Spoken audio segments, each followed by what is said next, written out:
Bonjour à tous, j'espère que vous allez bien. Bon, alors aujourd'hui les amis, vous allez être contents. Et oui, on va résoudre plein de mystères ensemble, on va se poser des questions. Par exemple, quel est le secret qu'essaient de nous cacher Sarah Sadman et François Ruffin? Ils sont louches ces deux-là, il y a anguille sous roche. Il y a quelque chose qu'ils ne veulent pas nous dire, on va essayer de le comprendre ensemble. Ensuite, on va aussi parler rapidement de Kevin Bossuet, le seul et unique, messieurs, dames. On peut même dire qu'on va essayer de résoudre le mystère Bossuet. Alors on sait tous que cet homme-là vient toujours en direct sur CNews entre deux cours d'histoire pour nous annoncer des dingueries. Mais je vous l'ai déjà dit, ici on se pose les bonnes questions. Alors on va poser la question qui brûle les lèvres de tout le monde. Est-ce que ça, c'est des pellicules? Ah, je veux pas vous spoiler, mais moi je pense que oui. On va aussi parler de Rima Hassan, députée LFI.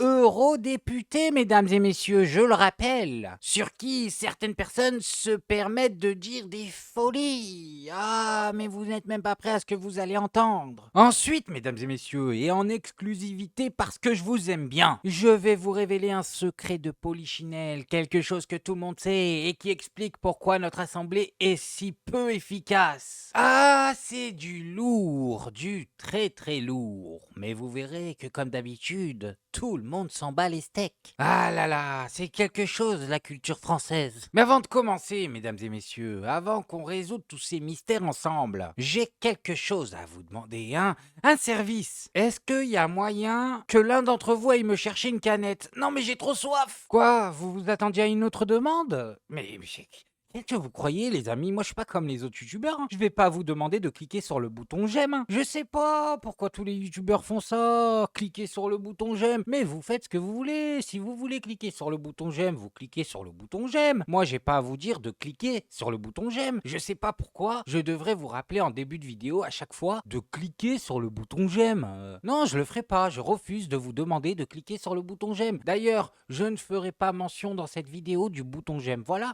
je m'y engage.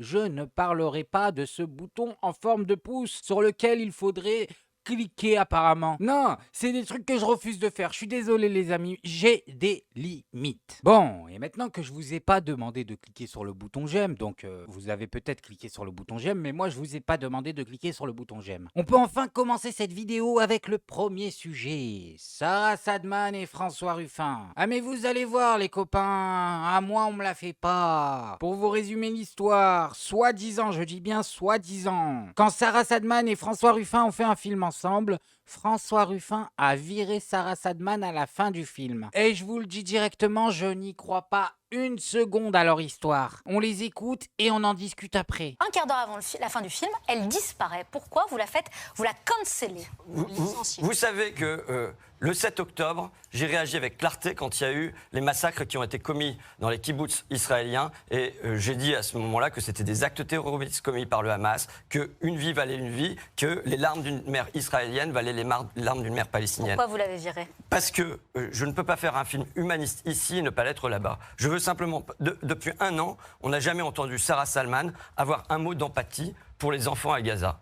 Est-ce qu'elle est capable ce soir d'avoir un mot d'empathie pour les enfants à Gaza, pour des hôpitaux détruits, des gens qui se font opérer sans anesthésie? Sarah Sadman, je ne sais pas si vous avez un mot pour les enfants palestiniens, mais comment vous avez vécu le fait d'avoir été viré du film à cause de votre soutien indéfectible à Israël?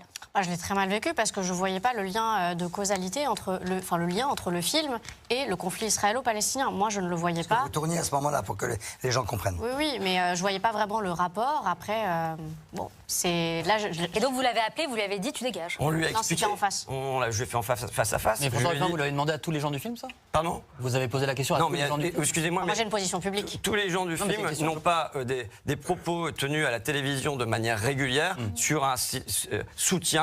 Mais quelle bande de mythos, ces deux-là! Vous les avez vus? Arrête! Ils sont en train de mentir, c'est évident. Ah mais je sais pas pourquoi ils font ça, mais ils mentent. Je vous le dis les copains, moi ma vie c'est une partie de loup-garou qui ne termine jamais. J'ai un détecteur de mensonges intégré, ces deux personnes sont en train de mentir. En plus vous allez me raconter que Sarah Sadman, avocate avocate, a laissé François Ruffin la virer pour un délit d'opinion. Mais oui, c'est ça, c'est ça. Moi, je suis désolé les amis, déjà quand je vois cette séquence, je me dis, premièrement, François Ruffin veut le beurre et l'argent du beurre. Et s'il peut prendre la crémière, c'est bonus, il la prend. Mais en plus de ça, il ment.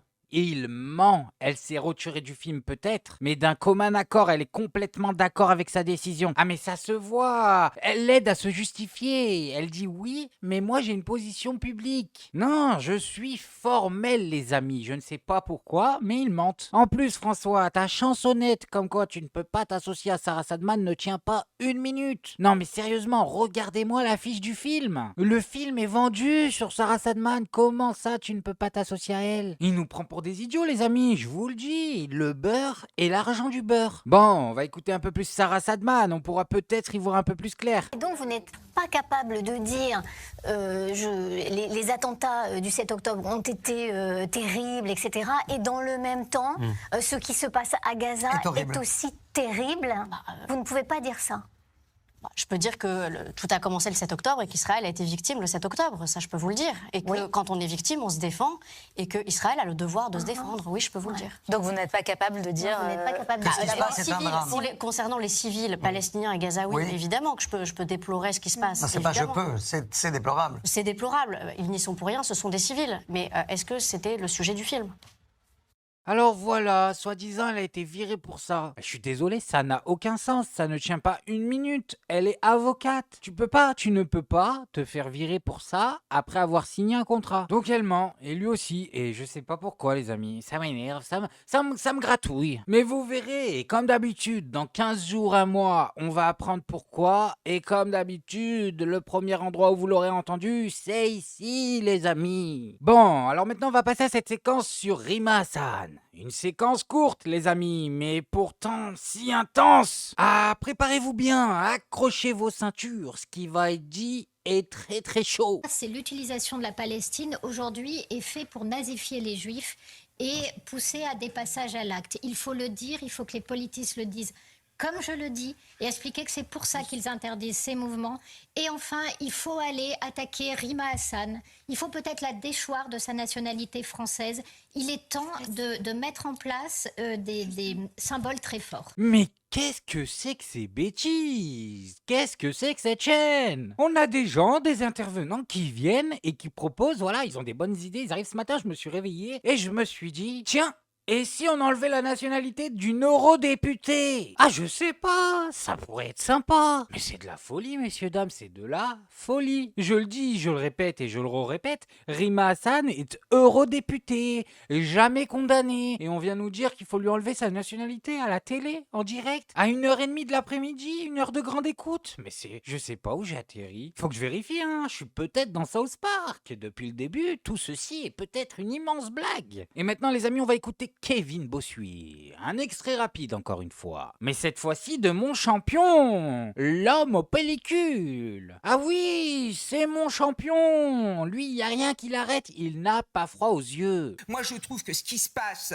en Europe aujourd'hui est extrêmement grave. Il y a des relents des années 30 et je suis désolé, je ne prends pas un ton grave pour rien. Moi, je suis professeur d'histoire et je vois exactement les mêmes mécanismes. À une différence près, c'est que le nazi a été remplacé par l'islam et le drapeau nazi a été remplacé par le drapeau palestinien. Ah ben oui, je vous avais prévenu, le champion. Et je sais ce que vous vous dites les copains. Paye ton professeur d'histoire. Qu'est-ce que c'est que ça? Un scandale, il inverse la situation. Il est en train de nous expliquer que les mecs qui n'ont rien, à qui il ne reste que leur slip et des gravats, sont les plus dangereux du monde. Ben oui, carrément, il associe leur drapeau à celui du moustachu. C'est ça que vous vous dites. Est-ce que ce gars-là ne nous prend pas pour des dindons? Eh bien, je vais vous dire quelque chose, moi, les amis. Vous n'avez pas tort. Ah oui, très clairement, il nous prend pour des dindes. Bon, et maintenant, les amis, on va terminer sur le fameux secret de Polichinelle. Ah, comme je vous le disais, on est sur du lourd, là. Donc surtout, n'oubliez pas, je ne vous ai jamais demandé de liker cette vidéo. Et maintenant, les amis, on va dire les termes. On va enfin expliquer pourquoi cette assemblée n'avance jamais. Écoutez-moi cette folie et on en discute après. Dans votre livre Le poids des lobbies, est-ce que vous pouvez nous décrire concrètement comment ils interviennent dans le travail d'un député? Ils interviennent En nous approchant parfois. Très rapidement, ils identifient les parlementaires avec lesquels ils savent qu'ils ne pourront avoir de prise. Vous avez été vous-même approché, vous avez un exemple? Bien entendu, en début de mandat, par des grands groupes, par exemple au niveau de la santé. Il y a eu le scandale Orpea, par exemple, mais ces grands groupes privés à but lucratif se sont rapprochés de l'ensemble des parlementaires. Il y a des groupes de lobby qui travaillent dans le milieu de la santé sur lesquels j'ai beaucoup travaillé. Mais c'est quoi, ce sont des documents qu'on vous remet, des notes en vous disant voilà, peut-être vous voulez des informations ou ça va un peu plus loin? Écoutez, je ne dévoile absolument aucun secret. Ce sont des invitations à des repas où l'on parle d'un sujet en particulier avec des personnalités qui sont invitées, souvent rémunérées pour cela. Et ces groupes de lobby, tout le monde en connaît le fonctionnement. Ils font partie intrinsèquement finalement de l'Assemblée nationale, que ce soit aux affaires étrangères, que ce soit à la défense, que ce soit aux affaires sociales. Et ça vous contraint pas dans vos votes, Annie Chapelier, quand vous êtes à l'Assemblée? Ça ne contraint pas dans les votes, mais on sent bien que ce qui émane de ces groupes de lobby ainsi que des think tanks, qui sont extrêmement écoutés, amène à choisir la teneur des textes. Nous, les parlementaires, ne pouvons pas travailler sur les textes, ne pouvons pas modifier les textes, ne pouvons pas apporter quelque chose dans les textes. La machine ne fonctionne plus. Nous ne sommes là plus que pour un décorum, pour un jeu de rôle. Et vous avez le sentiment que ces textes ne sont pas écrits par des parlementaires ou par leurs équipes? Les textes qui sont votés à l'Assemblée nationale? Mais ils ne sont jamais écrits par des parlementaires. Ah d'accord. Dans le plus grand des calmes, ils ne sont jamais écrits par des parlementaires. Ils sont écrits par qui, messieurs, dames? Par les ministères et par les lobbies. Tout le monde le sait, tout le monde s'en fout. Ah, on est cuit, je vous le dis. On est cuit l'astico, comme on dit. Par qui alors? Ils sont écrits par les ministères, qui eux-mêmes les délèguent à leur cabinet ministériel, qui eux-mêmes les font travailler par des cabinets de conseil parfois, pas toujours. Et dans une succession ainsi de personnes, on se retrouve avec des textes qui ont pour objectif un mot d'ordre qui est surtout « ne changeons rien » ou très peu pour donner l'illusion que nous changeons. Sur les sujets majeurs qui sont du domaine de l'urgence, l'égalité homme-femme, la réforme constitutionnelle par exemple, ou l'environnement, les modifications sont toujours à la marge, quasiment du maquillage et non plus réellement des changements en profondeur dont nous avons besoin et que réclament. Et le pire, les amis, c'est que là, elle est en train de nous expliquer qu'en fait, les parlementaires ne choisissent pas les lois, ils ne les écrivent pas, ils n'ont aucun mot à dire sur leur contenu, à part oui ou non à la fin quand ça arrive devant eux. Et que même ça, ce pouvoir de dire oui ou non, on leur enlève des fois, c'est ça le pire. On leur met un 49.3 dans les dents. Mais ça leur va à tous. Pourquoi vous demandez vraiment, les amis? Vous en êtes encore là? Parce qu'on les engraisse à la mission Cléopâtre, qu'on les couvre d'or. Ils ont tellement d'avantages, pourquoi ils vont se plaindre? Bref, moi je voulais juste vous montrer ça. Maintenant, faites-vous votre avis tout seul. Faites attention à vous, faites attention à ce que vous regardez. Likez, abonnez-vous et n'oubliez pas le petit com qui fait plaisir. Et on n'oublie pas le petit com qui fait plaisir. Non, le petit com qui fait plaisir. On n'oublie pas le petit com qui fait plaisir. Non, non, celui-là on l'oublie pas.